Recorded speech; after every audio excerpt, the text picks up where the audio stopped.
हम income tax की बात करते हैं तो सबसे पहली जो बात जो दिमाग में आती है वो होती है कि टैक्स का मतलब क्या होता है, डायरेक्ट टैक्स का मतलब क्या होता है, इनडायरेक्ट टैक्स का मतलब क्या होता है, डायरेक्ट टैक्स के अंदर जो है वो कितनी जो है वो टाइप्स आ जाते हैं, इनडायरेक्ट टैक्स के कितने टाइप होते हैं, असेसिंग ऑफिसर का मतलब क्या होता है, सीबीडीटी जो है वो क्या चीज़ होती है, एंड कितने टाइप की लिस्ट होती है, यूनियन लिस्ट का मतलब क्या होता है, कॉन्करेंट लिस्ट का मतलब क्या होता है, एंड जो है वो स्टेट लिस्ट का मतलब जो है वो क्या होता है, एंड इंडियन कॉन्स्टिट्यूशन जो है वो उसके अंदर किसको कैसी पावर जो है वो एलोकेट जो है वो करी हुई है।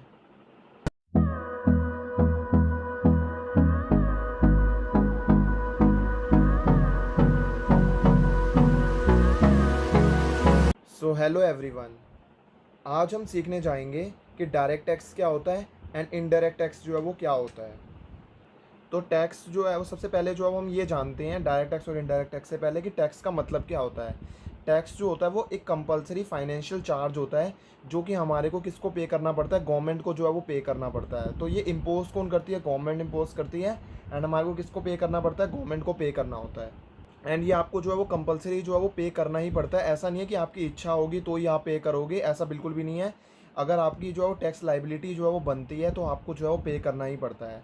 तो इट इज़ अ कंपल्शन, ठीक है। तो ये कंपलसरी फाइनेंशियल चार्ज है कि अगर आपकी टैक्स लाइबिलिटी जो है वो कुछ भी आ रही है तो आपको जो है वो पे करना ही पड़ेगा गवर्नमेंट को।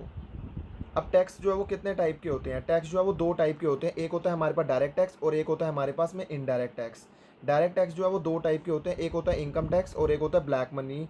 ब्लैक मनी जो है वो टैक्स होता है यहाँ पर जो है वो एक होता है इनकम टैक्स और एक होता है हमारे पास ब्लैक मनी टैक्स होता है। अगर आप कोई भी इनकम जो है वो अर्न कर रहे हो, जैसे आप हाउस प्रॉपर्टी की इनकम अर्न कर रहे हो, सैलरी की इनकम जो है वो अर्न कर रहे हो, या फिर जो है वो बिज़नेस से जो है वो कोई भी इनकम अर्न कर रहे हो, तो कोई भी अब अगर आप जो है वो इनकम पे जो है वो अर्न करोगे, जो टैक्स जो है वो आपकी इनकम पर जो है वो लगेगा, उसे इनकम टैक्स जो है वो बोलते हैं। अब ब्लैक मनी टैक्स जो है वो क्या होता है, जैसे मान लो आपकी कोई बाहर जो है वो बाहर किसी देश में जो है वो काली कमाई है, ठीक है, जो ब्लैक मनी वगैरह है उसके ऊपर जो है वो क्या लगता है, ब्लैक मनी जो है वो टैक्स लगता है। इंडिया वाली जो ब्लैक मनी है उसके ऊपर क्या लगता है, इनकम टैक्स जो है वो लगता है।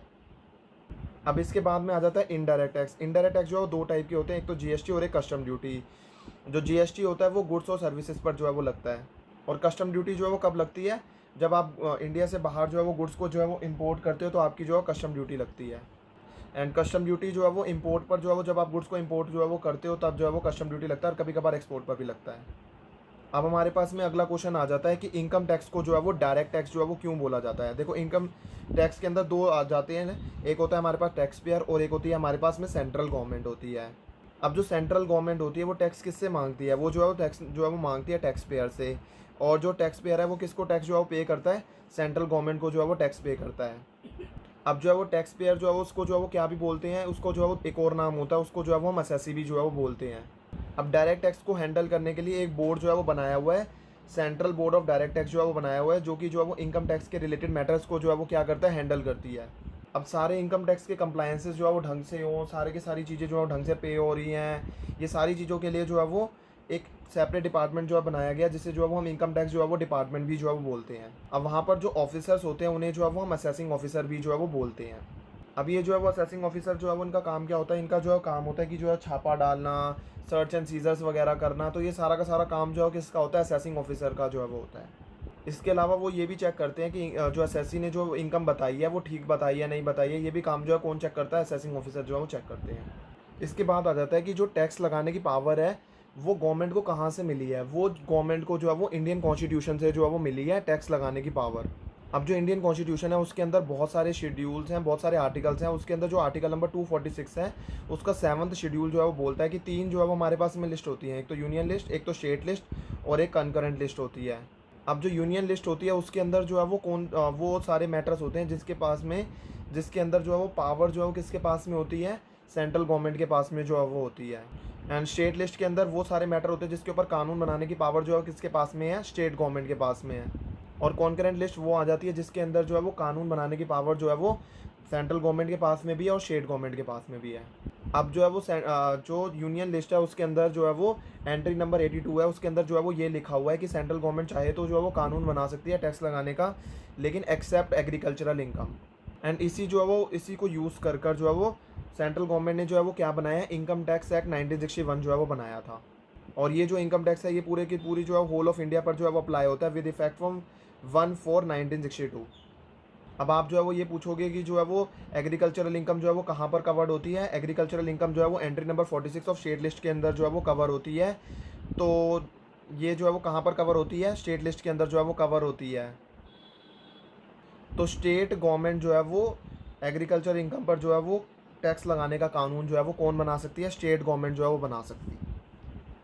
बट किसी भी जो है वो स्टेट गवर्नमेंट ने अभी तक जो है वो एग्रीकल्चरल इनकम पर जो है वो टैक्स नहीं लगा रखा है। तो इसीलिए जो एग्रीकल्चरल इनकम है वो एग्जेम्प्ट है, क्योंकि सेंट्रल गवर्नमेंट के पास तो वैसे ही पावर नहीं है और स्टेट गवर्नमेंट ने वैसे ही कानून नहीं बना रखा है इसके ऊपर टैक्स लगाने का। तो ये जो है वो एग्रीकल्चर इनकम पर जो है वो कोई भी टैक्स नहीं है, तो ये एग्जेम्प्ट इनकम है। इसके बाद में आ जाता है सोर्सेज ऑफ इनकम टैक्स, जो है वो लॉ आ जाता है। उसके अंदर जो है वो आपको जो है वो कहाँ से जो है कौन कौन से सोर्सेज जो हैं वो होते हैं कि इनकम टैक्स लॉ के। इनकम टैक्स एक्ट 1961 होता है। देखो लॉ जो है ना बहुत बड़ा होता है और एक्ट जो है वो छोटा होता है। देखो लॉ के अंदर एक्ट भी आ जाता है, रूल्स आ जाते हैं, नोटिफिकेशन वगैरह सब चीज़ें आ जाती हैं। तो एक तो होता है इनकम टैक्स एक्ट 1961, ये जो है वो सोर्स होता है इनकम टैक्स लॉ का। इसके बाद में आ जाता है इनकम टैक्स में इनकम टैक्स रूल्स 1962 जो है वो आए थे, वो भी सोर्स है इनकम टैक्स लॉ का। और एक एनुअल फाइनेंस एक्ट है जो है वो कौन सा फाइनेंस एक्ट एप्लीकेबल है, फाइनेंस एक्ट 2020 जो है वो एप्लीकेबल है। इसके बाद में सर्कुलर्स आ जाते हैं जो कि सीबीडीटी ने इशू करे हुए हैं, जो कि जो है वो बाइंडिंग होते हैं डिपार्टमेंट पर और जो है वो एसएससी पर जो है वो बाइंडिंग नहीं होते हैं। अब रूल्स में जो है वो क्या दे रखे होते हैं, जैसे डेप्रिसिएशन रेट, फॉर्म कौन सा है, ये सारी चीज़ें जो है वो कहाँ पर दे रखी होती है, इनकम टैक्स रूल्स के अंदर जो है वो दे रखी होती हैं। अब इसके बाद में आ जाता है एनुअल फाइनेंस एक्ट। देखो एनुअल फाइनेंस एक्ट अभी मैंने बोला था ना, एनुअल फाइनेंस एक्ट का मतलब होता है जिसके थ्रू जो है वो अमेंडमेंट जो है वो करी जाती है ना, उसे जो है वो बोला जाता है फाइनेंस एक्ट जो है वो बोला जाता है। ये किसके साथ में आता है, ये जो है वो बजट के साथ में आता है। तो बजट के साथ में जो है फाइनेंस बिल जो है वो आता है। अब ये जो फाइनेंस बिल होता है ये पार्लियामेंट में जो है वो प्रेजेंट किया जाता है और जैसे ही ये जो है वो पास हो जाता है, ये जो फाइनेंस बिल है, तो जब ये पार्लियामेंट से जो है वो पास हो जाता है तो क्या बन जाता है, ये फाइनेंस एक्ट जो है वो बन जाता है। अब सर्कुलर्स वगैरह क्या होते हैं, जैसे हमने जो ऊपर असेसिंग ऑफिसर्स वगैरह जो है वो देखे थे। अब वो जो है वो असेसी वगैरह की जो है वो इनकम वगैरह जो है वो क्या करते हैं, कंप्यूट वगैरह करते हैं। अब जब वो इनकम जो है वो कंप्यूट करते रहते हैं तो उनको बहुत ज़्यादा दिक्कतें भी आती रहती हैं, क्योंकि देखो इनकम टैक्स तो जो है वो बहुत ज़्यादा वास्ट है, तो जो है वो उनको कोई दिक्कतें वगैरह जो है वो आती रहती हैं। तो जो है वो उनके डाउट को जो है वो रिजॉल्व करने के लिए सीबीडीटी जो है वो क्या करती है, सर्कुलर्स वगैरह जो है वो क्या करती है, इशू जो है वो करती है। तो जो सर्कुलर जो भी सीबीडीटी जो है वो इशू करती है, तो वो जो डिपार्टमेंट के ऑफिसर्स होते हैं, असेसिंग ऑफिसर्स वगैरह, इनके ऊपर तो जो है वो बाइंडिंग होते हैं सर्कुलर्स। बट असेसी जो है वो असेसी पर जो है वो बाइंडिंग नहीं होते। असेसी चाहे तो उसे फॉलो कर सकता है, नहीं तो वो नहीं भी फॉलो कर सकता। इसके बाद में अगला सोर्स आ जाता है इनकम टैक्स लॉ का, वो आ जाता है नोटिफिकेशन वगैरह। अगर किसी चीज़ को इमीडिएटली जो है वो क्या करना है, लागू वगैरह करना है, तो नोटिफिकेशन जो है वो कौन इशू करती है, सेंट्रल गवर्नमेंट, और जो है सीबीडीटी जो है वो इशू करती है। तो ये कौन जो है वो इशू करते हैं, सेंट्रल गवर्नमेंट या फिर सीबीडीटी जो है वो इशू करती है, और ये जो है वो सभी पर बाइंडिंग होते हैं, ये जो नोटिफिकेशन वगैरह होते हैं। इसके बाद में अगला सोर्स आ जाता है इनकम टैक्स लॉ का, जो जुरिडिकल डिसीजन जो है वो आ जाते हैं। अगला सोर्स जो असेसिंग और असेसिंग ऑफिसर वगैरह होते हैं, अगर मान लो इन दोनों में जो है वो लड़ाई हो जाती है तो ये कोर्ट में जाते हैं। अब असेसी जो है वो बोल रहा है मेरी इनकम जो है वो 1 लाख है, और डिपार्टमेंट जो है वो बोल रहा है उसकी इनकम जो है वो 1.5 लाख रुपये है। मान के चलो, let us change the example, मान लो असेसी जो है वो कह रहा है कि उसकी इनकम 9 लाख है और जो है डिपार्टमेंट वाला कह रहा है उसकी इनकम जो है 9.5 लाख रुपये है। तो इस केस में जो है वो कोर्ट जो है वो क्या देता है, ज्यूरिडिकल डिसीजन जो है वो देता है कि कितनी इनकम जो है वो मानी जाएगी। तो कोर्ट जो डिसीजन देता है उसे क्या जो है वो क्या चीज़ बन जाती है, ज्यूरिडिकल जो है डिसीजन जो है वो बन जाती है, और वो जो है वो सभी पर जो है वो बाइंडिंग होता है। तो ये हाई कोर्ट जो है वो जो हाई कोर्ट के डिसीजन, सुप्रीम कोर्ट के डिसीजन जैसे कह लो।